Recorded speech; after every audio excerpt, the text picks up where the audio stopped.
আপনাদেরকে বিনীত অনুরোধ করি, আপনারা শুধু প্রতীক দেখে নয়, আপনারা প্রধানত প্রার্থী দেখে ভোট দিবেন, প্রতীক নয়, প্রার্থী দেখে ভোট দিবেন। আপনার এলাকায় কারা নির্বাচন করছেন আপনি সবার প্রোফাইল নিয়ে একটু ঘাটুন। বিএনপির কে, জামাতের কে, এনসিপির কে, স্বতন্ত্রকে, সবার উপর একটু আধা ঘন্টা সময় দিন। দেখেন, একবার ভালো একটা মানুষকে ভোট দিবেন, 5টা বছর ভালো থাকবেন, আপনি ভালো থাকবেন, আপনার পরিবার ভালো থাকবে, আপনার এলাকা ভালো থাকবে, আপনার দেশটা ভালো থাকবে। আর আপনি যদি ভুল সিলেকশন করেন, আমরা কেউ ভালো থাকবো না।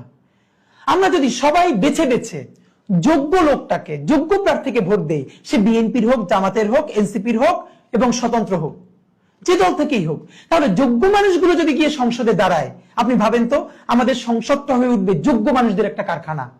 তুমুল ঝগড়া হবে, বিতর্ক হবে যোগ্য মানুষদের সাথে পলিসি নিয়ে। সেখানে কেউ যাত্রা করবে না, আর কেউ গান গাইবে না জনগণের পয়সায়, সংসদে নাটক করবে না, যাত্রাপালা করবে না। সুতরাং প্লিজ প্রতীক দেখে নয়, যোগ্য প্রার্থী